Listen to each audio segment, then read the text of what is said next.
Catherine may get here after 8 or may not. She's got 2 sporting events with 2 kids in 2 places. So we'll see. We'll see how fast she is.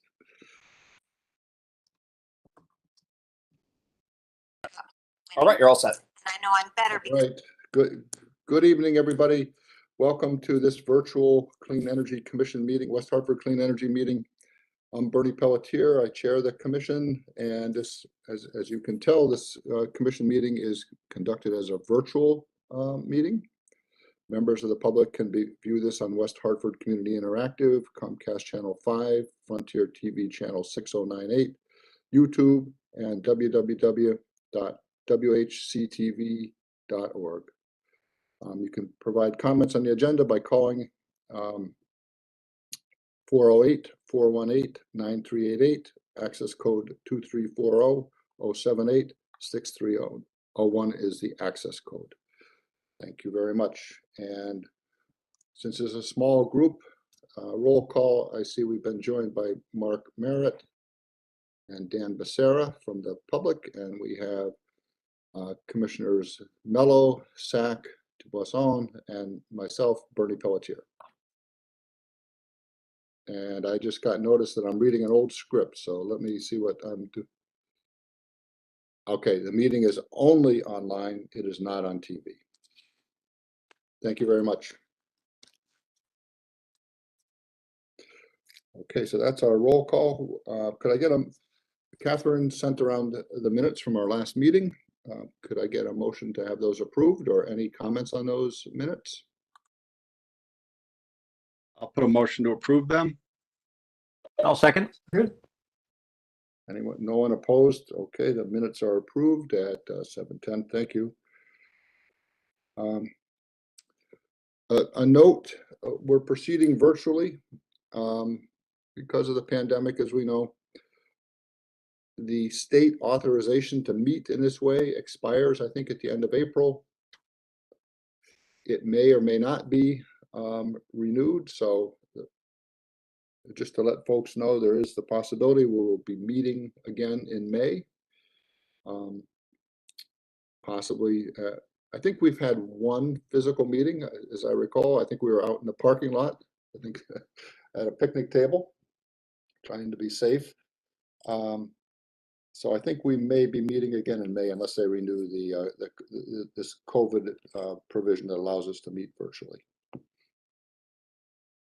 Does that pose an issue to anybody? Is there anybody that wouldn't be able to make a physical meeting? No, all for it. All right. One thing I will push for, I don't know if I will be successful, would be to have a virtual presence. So maybe we have one Zoom account with a computer looking at the table, so members of the public could join via WebEx and participate even as we meet physically. I don't know if that's allowed.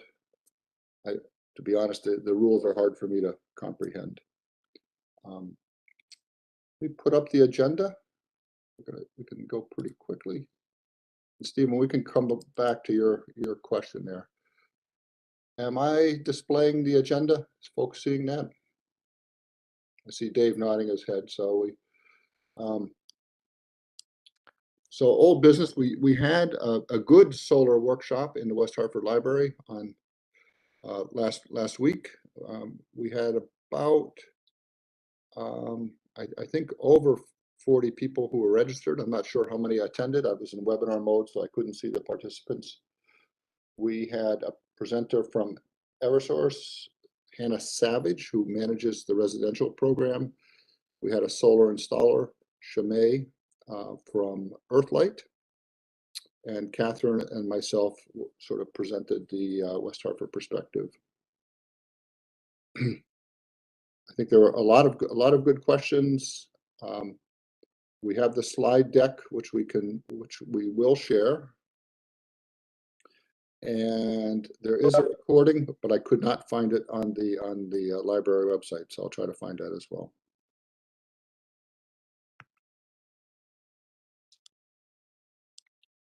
Okie dokie. Switching over to the HeatSmart efficiency and heat pump education campaign that we've started at the beginning of the year. Had a number of events. April 24th, which is just last Sunday, we had the Earth Day event in conjunction with Natural Dividends. It was in the parking lot of the former St. Augustine School on 100 Mayflower Street. Really good event, really nice day. I would say okay attendance. Would have loved to see maybe 2 or 3 times the level of folks, but those people that did come over to the HeatSmart / Clean Energy Commission table were really interested. We gave a lot of information away. People played games and had a really good time. I don't know who just joined, but there was myself, Christine Feely, Joe Campanella, Deborah Rowe, Ted Lowenthal, Dan Becerra was there. I know you're on. So we had lots of people manning our table. Dan, if you want to take off your audio, maybe you could just give a little comments on your thoughts and observations. If not, I'll forge ahead. Yeah, I agree with you, Bernie. Maybe would have preferred a little bit higher turnout, but it was great to see the people that were there, and they seemed pretty engaged. So I think it was a good event. Yeah, thank you, and thank you for Dan. Brought one of those pop-up tents, which we didn't need, and I'm superstitious enough to believe that by virtue of bringing a tent that would have kept the rain off our heads, he prevented the rain from showing up. So I attribute magical powers to you and your tent, Dan. I agree. Coming at us, June 11th and 12th is Celebrate West Hartford. So one of the things we'll do at our next meeting is sign up members of the commission and anybody else who wants to help to man the booth over that 2-day period. One of the things that we did at this Earth Day event, we had lots of games. We had Energy Jeopardy, we had a football toss, we had a puzzle for kids, lots of posters. We had I think there was one other game there, but people really enjoyed playing the games. So I think to the extent that we have the space to do that, we'll incorporate that into our booth. In addition, we were successful at the Earth Day event and at the upcoming Celebrate West Hartford in getting the Energy mobile van, which is a 28-foot trailer. Kids really liked that. It's a lot of fun. We did manage to subdue Christine Feely by trying to get her to power the Energize Connecticut trailer, and that was too much for her. So they have little bicycles that you can power things with. One more event that's not on the agenda, but it is related to HeatSmart.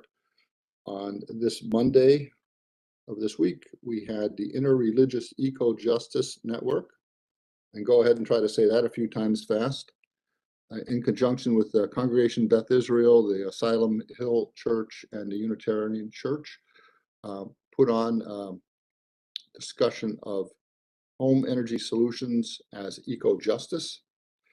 We had, I think, 90 registrants for that, 45 of whom roughly attended. So it was a well-attended meeting, and that we pointed people to HeatSmart as a way to get a quick home energy solutions audit. So far in the campaign, we're up to about 138 people have registered, and they're starting to come in pretty fast at this point. Still up to us to get scheduled is a air source heat pump educational event on the library. That'll probably be in June, or early June is my thought. Any questions on HeatSmart before we move on?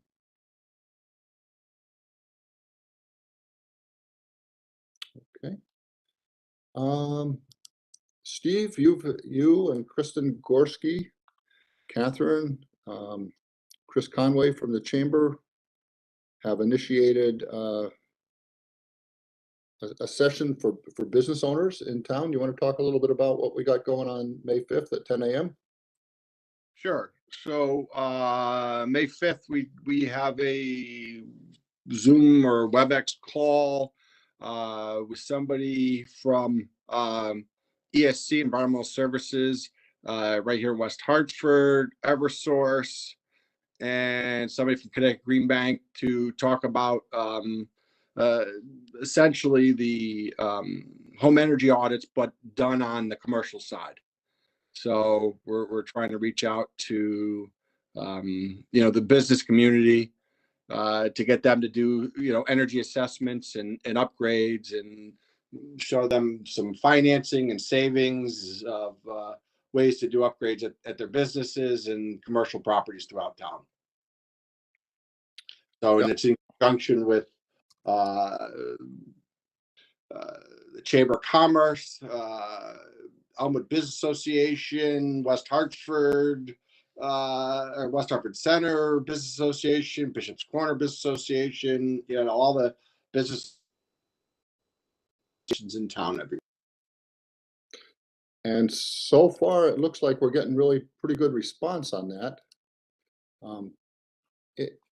In addition, there's interest from neighboring towns. So I've heard people from Wilton, Simsbury, Stores, Branford, who may be registering. And any of you who want to register, please do.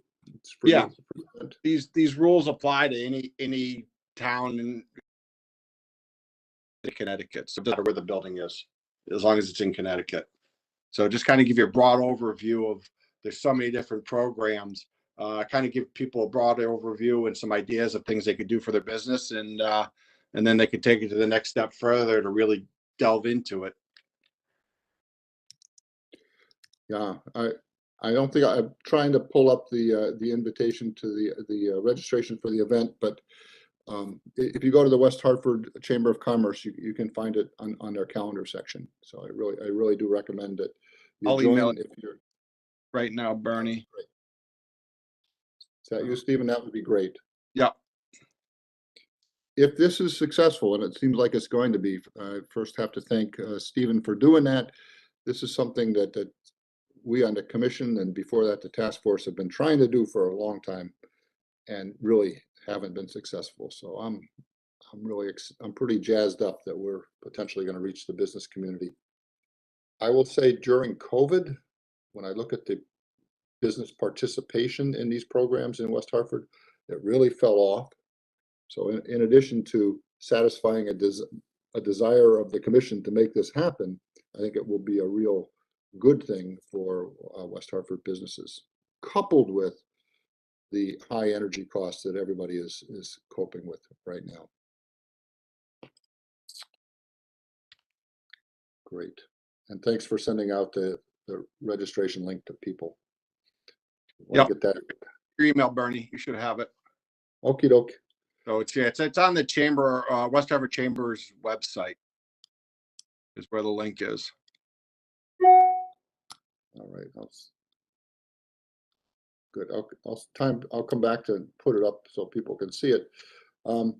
We really don't have anything to report on ground mount solar, unless Catherine has had some success in the last day and hasn't let me know.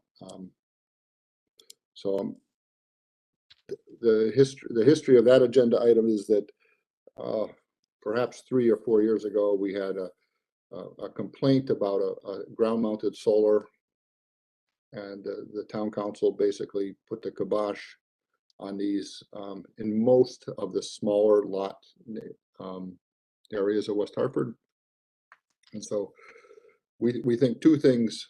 First, that there's probably options that people don't know about where they could put up solar, even and stay within the guidelines that the town council put down. And we also want to revisit and make sure that we're still comfortable with the very restrictive rules that the town council put out. we may stick with them, we may not, but we just want to revisit it because it was kind of done in response to a crisis. So it bears a little further examination. I do not recall if Catherine updated us on the SolSmart last time, but this is basically a campaign. I think it's a federal campaign to make communities just more inviting, more receptive to solar. And there are several levels. We are applying for the bronze level. And basically, very little effort on the part of the town. It will just make some changes to our website and make it easier for people, residents, to access solar. So I think we are going forward with that. The next two items, the elementary school air quality and the electric vehicle charging discussion, I will have to leave for Catherine, and if she doesn't come, we'll have to push it to the next meeting. Just to let folks know, for two reasons, we're working with Avon, really promoting their event, and they promoted our event, our Earth Day event. The two reasons are to have crosstown collaboration, and because it'll be a good event. So it will be held in Avon, but it could benefit West Hartford folks. So mark your calendars for May 14th. Okay. I'm going to stop sharing now. So the next agenda item, had a meeting with pedestrian, bike pedestrian, I can never remember which order you say those in, and Conservation and Environment Committee chairs, along with the acting town manager and Catherine Deviney, with this thing we've been talking about for quite a while now, namely the idea of creating a sustainability umbrella group and bringing our groups together in a way so that we don't have anything fall through the cracks, that we all sort of work together and we all know how to advance issues. And I think we've struggled with all three of those things in the past. The proposal would be to have all three commissions get together, probably at a clean energy commission. So we're thinking the June clean energy meeting will really be shared with these two other commissions, and potentially some representatives who want to set up a sustainability, a recycling group, so perhaps a nascent other group, and really just get to know each other, understand what the commissions do, how we're chartered or set up, what we all want to accomplish, and just have a lot of dialogue, member to member, commission to commission. So we were originally shooting for May, but I think a couple folks had some problems, but it'll be our next June meeting sometime. Either our meeting or one of their sessions will take over for that.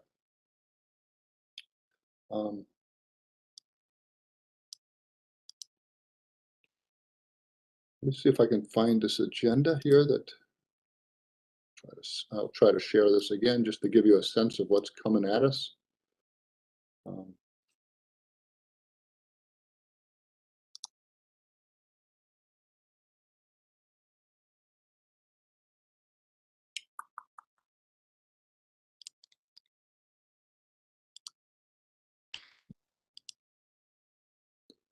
Okay, I'm getting there.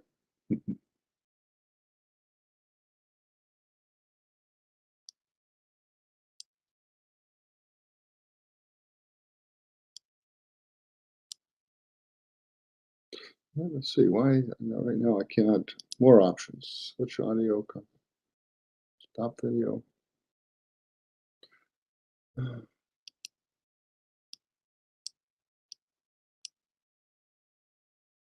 Okay, I'm having some difficulty sharing my screen.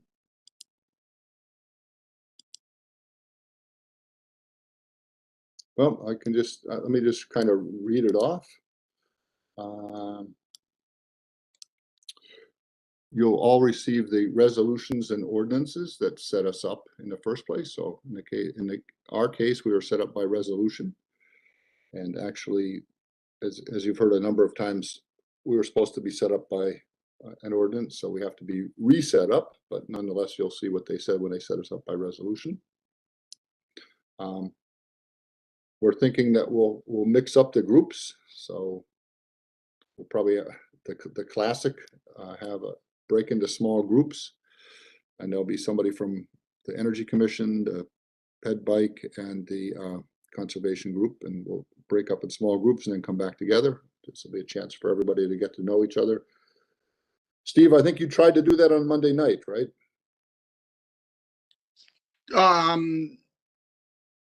Tried to attend a meeting. Yes, I did. So I think that's great. The more prep work, the more we get to know how these commissions work ahead of time. I think the better prepared we'll be to have a productive conversation. We basically are seeking to figure out how we work as individual commissions, so everybody will know what everybody does, how we work with each other, which is right now, that's an easy question to answer. We don't work with each other. And I think there's some things where we should. And all of us approach the town differently. I think speaking for our commission, a few years ago, we really had very little connection with the town council, and now we have a sort of a dedicated protocol. Catherine attends the sustainability subcommittee chaired by Ben Winograd and does a report of what we're up to. So that's our link through that subcommittee to the town council, and we work to set that up. That was actually in our energy plan to forge that connection. I don't know what the other groups do. One additional thing that will happen at that meeting is we will have some of the town's legal staff there to tell us what the commissions are, what they aren't, how the different ways that we can be set up. Should we be a task force? Should we be a commission? Should we be a subcommittee, a team? And you'll hear, I think, what I have heard, which is what rules apply to us, and what. So that's, we often wonder why we have these rules and so forth, and there are legal reasons for most of those. So I think that's basically what the agenda is going to look like. We don't want to have the conversation now because we're going to have it then, but I would like to just circle amongst all of you and see any specific things that you think are falling through the cracks. And I can start with two. I think West Hartford should have a greenhouse gas inventory as part of its repertoire, as environmental repertoire, and we don't. I think we could do it in our commission under the heading of clean energy, but a lot of greenhouse gas is not having to do with energy. So I've looked to the Conservation and Environment Committee, and I think they have the charter to do it, but I don't think they have any interest in doing it. So that would be an area where I would point out the potential for working together, either having them do it, having us work with them to do it.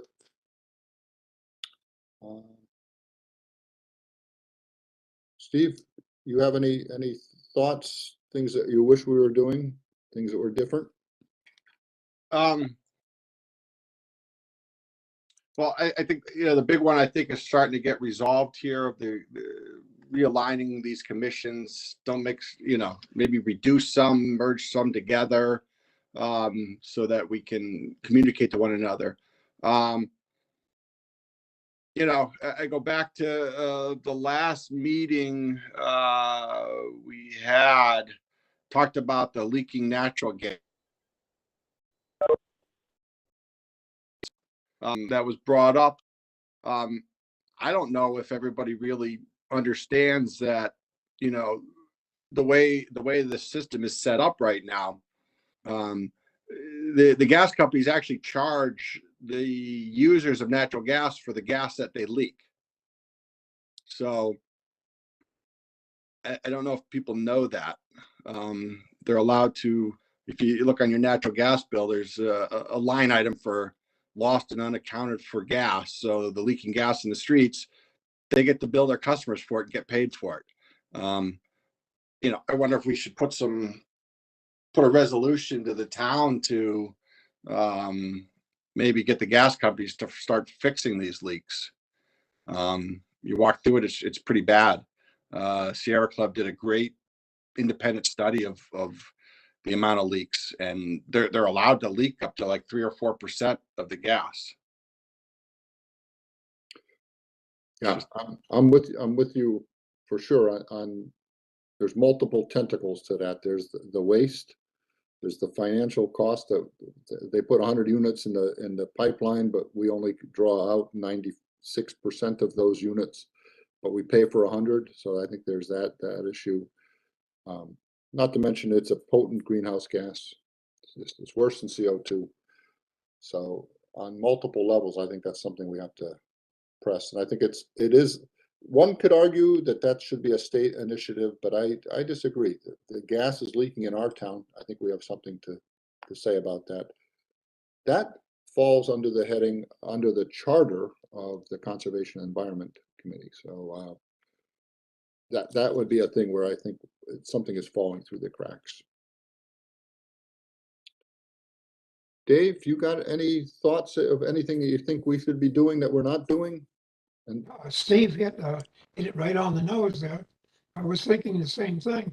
And what rights do we have to tell anybody what to do? But would it be within reason for the town to maintain an inventory of the leaks that we know about in the town and just make it a public issue to say this particular street has these many gas things and these are the leaks? If it were public information, maybe people would be more interested. Yeah,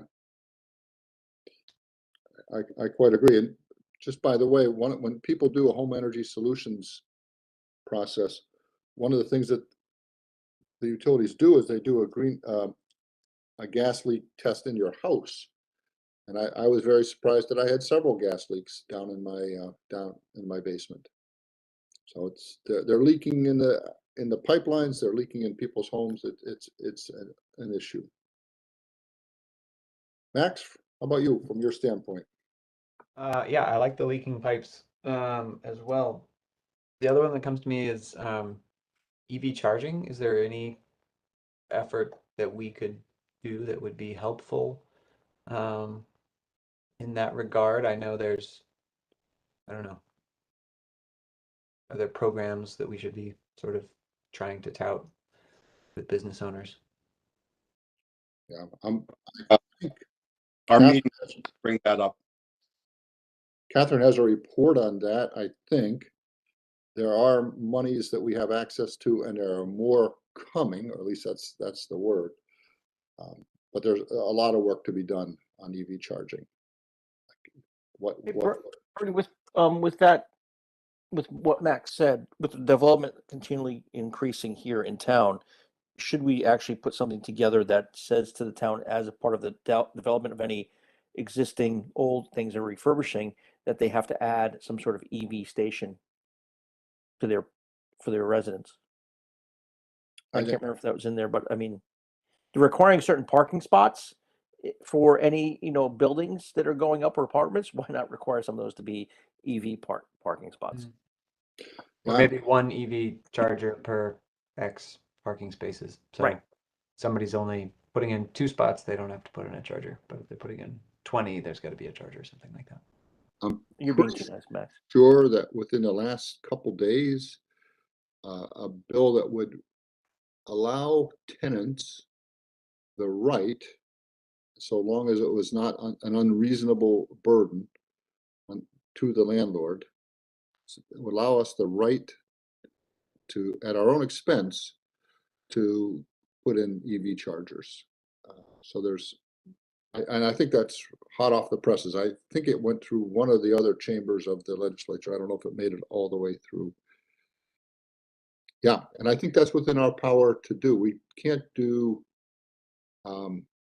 building code changes at the town level, but we can do zoning, and I think that might be a zoning rule that we might be able to do. So how we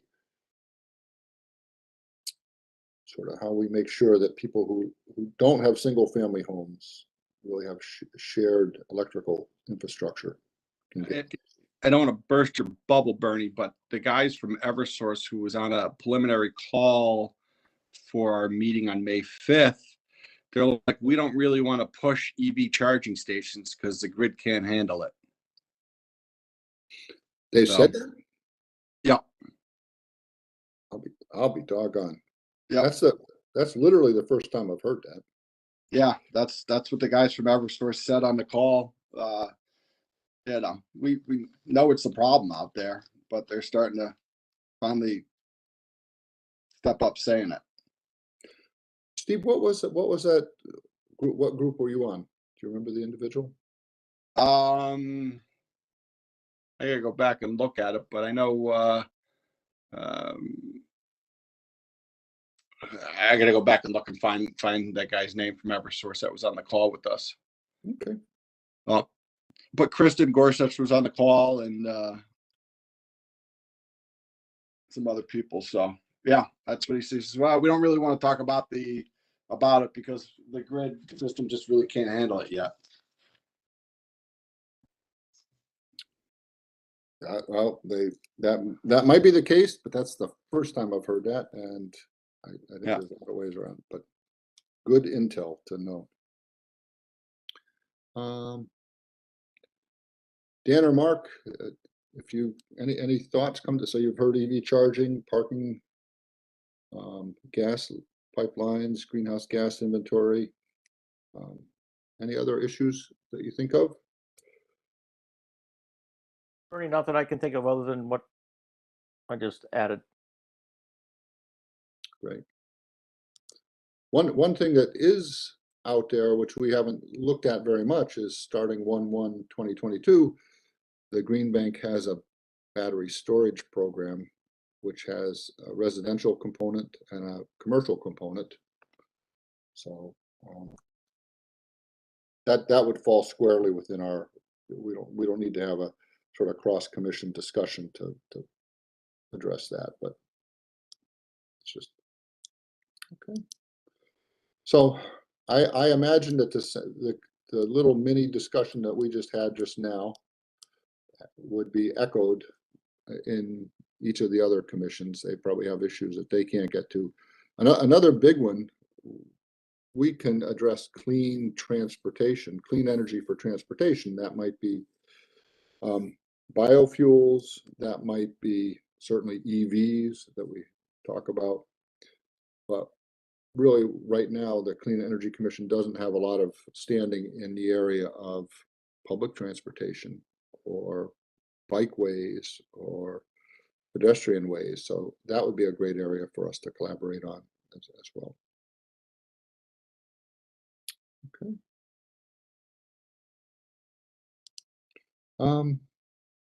Catherine has something on called the Town Sustainability website. I'm not sure if that's already up. I don't have a link to it. And Catherine would be doing the energy update and budget. So guys, I kind of think we're through this. We're through this agenda. So I can throw it open to public comment, and we can double back to the conversation that we informally began at the top, where talking about solar and heat pumps, if you want. If Catherine shows up, she can fill in the blanks that I couldn't cover. Otherwise, we can just end the meeting. Hey, Bernie, just a quick question. Was this group part I received a letter at the house today about energy audit? Yeah. Was that from our group? That is from the HeatSmart group. So that about 4,750 mailings went out came out from the mayor saying, go to www.heatsmartct.org/West Hartford. You can get energy audits, and this is why you should do it. And we have education on heat pump technology. So that, I think that's the letter. You should have gotten it today. We did get it. All right, that is the program. We're working our way through the town. There's too many mailings to do the whole town at once because we'll overwhelm our HES partners. But have you had one, Mark? Have you had a HES audit? No, but we might now since I'm on the commission or getting close to be on the commission. I did have a conversation with Sherry Cantor earlier this week, so there's things moving there in that direction, by the way. All right. Yeah, so well, since you brought that up, and right now we have one vacancy. We're not moving to fill that vacancy until we figure out what we're going to be. So we don't. I guess the initial thought is we'll probably be a bigger group, either a commission or a task force. We're not sure. There are rules about party participation if you're a commission. I don't know if they're there if you're a task force. So until we sort that out, that's why it's been so slow. And I think Mark Merritt, just from your interest and your background, you'd be a great commissioner. Dan Becerra is also spoken to him. He's an engineer, so he'd be a great addition as well. It's just at this point, I'm glad to hear things are moving. I'm glad you talked to the mayor. I'm gonna say that some of these things are over my head in terms of the requirements to get on the commission. So, but I can clearly push to continue, and so can you, to make that all happen. Good. Okay.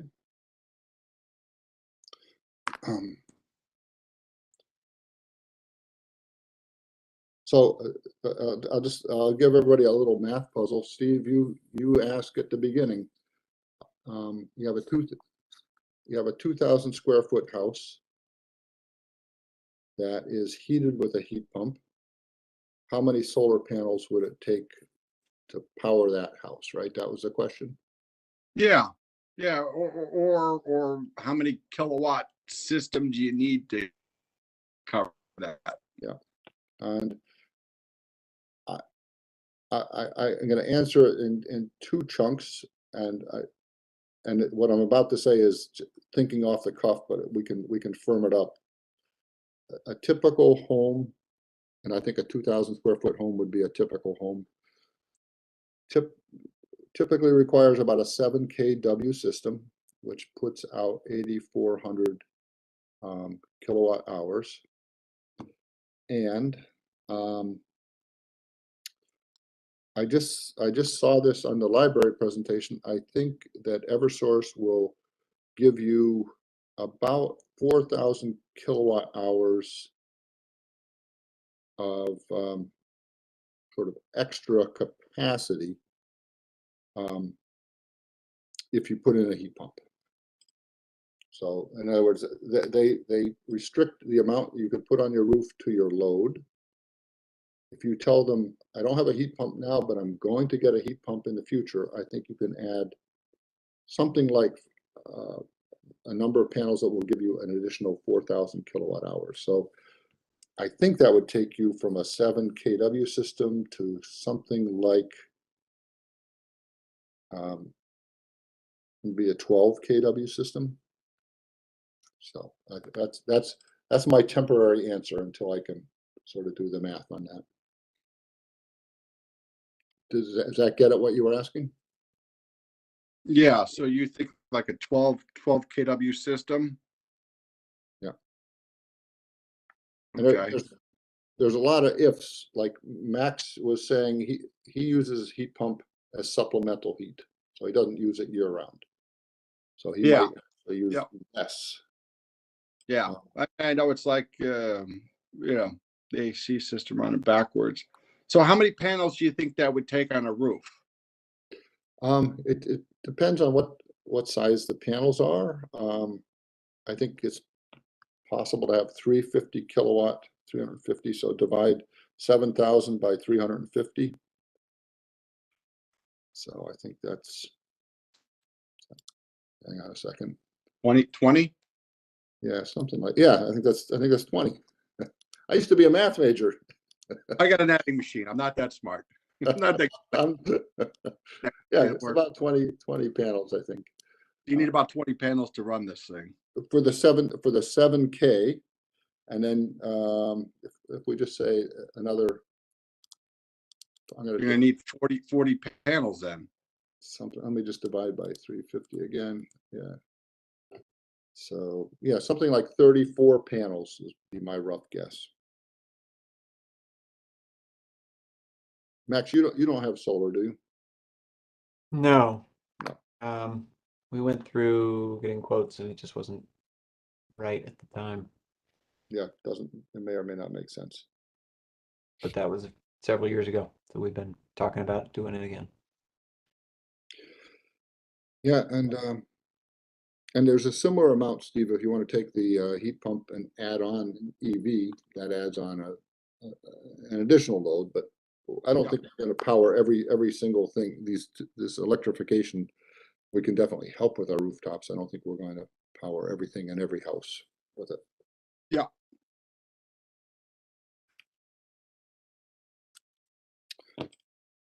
Okay. Oh, the other thing too, Bernie, I don't know. You talk about emissions reductions. So, I'm in the biofuel world, and I don't understand why, like, the state doesn't use biodiesel in the transit buses. They seem to be very resistant to that. I don't know if that's something we want to take up with our local people to say, hey, why aren't we pushing the state to use biodiesel in the buses until you get your electric buses? Are they natural gas or diesel right now? Mostly diesel. It's actually a cost savings today to use the biodiesel over regular diesel fuel. And you just mix it right in, no need to buy equipment, no added costs, nothing. You could run 100%, put a system in there, and they could run 100% biodiesel on the buses. Some other states are doing it. Steve, have you had that conversation? Who would it be? The Department of Transportation? I've had the conversation with Vicky Hackett and one of the head guys from the DOT who's in charge of it. And they're like, nah, we don't care. We just want electric buses and it doesn't matter. We don't care. I'm like, why wouldn't you want to do it? I'm with you. I think I want electric buses too, but they're expensive. Where they're not going to. I want a unicorn too. Yeah, and I'm like, take my opinion about the electric buses today. I don't think they're really that good up here for us because of the cold weather. But even beyond that, I said, look, keep buying your electric buses as you can afford them. But until that point in time, why aren't you, replacing at least 20% of your petroleum diesel with biodiesel? Yeah. And reducing the emissions? And they're like, nah, we don't really care. It was Rick Hamley from the DOT and Vicky Hackett, which is what is she, like a deputy commissioner? She's a deputy I think she's either the deputy or the acting deputy commissioner. Yeah. No real interest. Didn't really care. It's amazing. Some of these politicians, it's just their own little agendas, and they don't really care about anything else. Well, I'll happily ask around on that. Max, from your perspective, you do carbon sequestration and carbon credits and stuff like that. Do you have a point of view on? So what Steve is talking about is bioheat, right? It's Biodiesel. Biodiesel, okay. To mix in the bioheat is just biodiesel and heating oil, and then there's straight biodiesel that just goes into the regular diesel fuel as a drop-in replacement. So I call it your proposal, what you're advocating for, is it like a mix of biodiesel? Yeah. Yep. And without any required, there's no filters, there's no gaskets, there's nothing that needs to be swapped out? Nope. Engine manufacturers approve it. Like you ever seen you see the a Ford pickup truck diesel lately? By the front door, on the door they'll have like a big circle with a B20 with a check mark in green. That's B20 biodiesel approved engines. Oh, Almost every engine manufacturer out there approves it already. Max, from your perspective, your group, is there anything you see with that? I mean, I think it's great, you know, if we move from regular diesel to B20, that seems like low hanging fruit. And I think that they should test out an electric bus around here and see how it goes. They have a couple. I don't know if they've really reported how it goes in the wintertime yet, but I think they did buy some that are running out of New Haven. I had the opportunity to take a tour in an electric bus factory in California a few years back, and it was pretty amazing. Yeah. And we did see a electric school bus that was made up in Quebec. I think it's Lion was the outfit. Any other winter issues with the biodiesel? Sure. It has a tendency to have a little more gelling issue, but on a 20%, not really. But you can always, if it gets bitter cold, they can just back off to a 5% or no percent and then turn it right back on again. So there's no adjustments or anything. They can come in and out of it. Yeah. Well, we're maybe a little off topic, but it's my understanding that the state has signed on to giving greenhouse gas credit. So if you burn 20% biodiesel, they say that you're producing 20% less greenhouse gas. And there's a state requirement on the heating side and the building side anyway to increase that percentage of bioheat up to 50% biofuels by 2035. So it seems to me that DEEP has already bought into this, but it sounds like maybe not on the transportation side, which is a little bit. No, DEEP hasn't bought into it at all. No, legislature pushed it through. DEEP was not on it at all. Okay. Very good. Okay.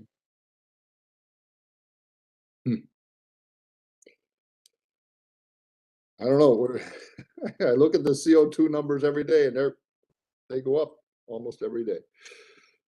Max, do we have any hope? We hope. I'm optimistic, at least from the carbon market side. Companies are making bigger and bigger commitments and spending more and more money doing something about it. So that's exciting. I guess so. I mean, this is the thing I look at every day. I don't know if that's healthy to look every day. It's like investing. You kind of gotta give it some I'll space. admit, Max, that I do have a problem. You guys probably need to conduct an intervention, but I see it doesn't look like much. It's 420 going to 422, but it's done that every year since forever, since they started measuring it.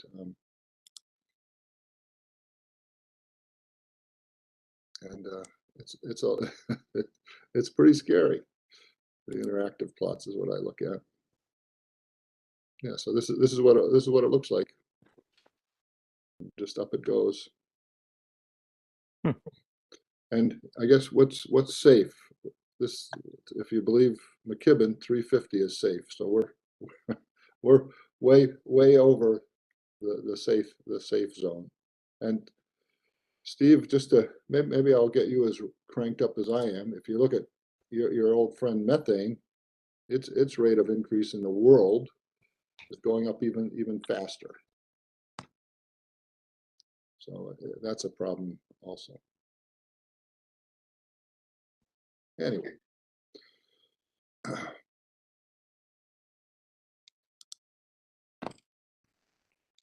Okay, guys, well, I think we have concluded in record time a meeting.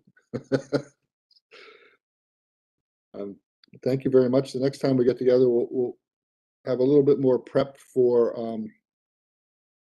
the meeting with the other commissions. Perhaps Mark and Dan will have learned a little bit from the town council on new members. Thank you for attending in your civilian status. I've got kind of a list of topics we can bring up next time. We'll certainly take up the things that we didn't get to, because Catherine was really the presenter on those. And so that's the EV charging and the school quality and the energy report. Perfect. All right, Thank you. guys, thank you very much. You're welcome. Bye. A good one.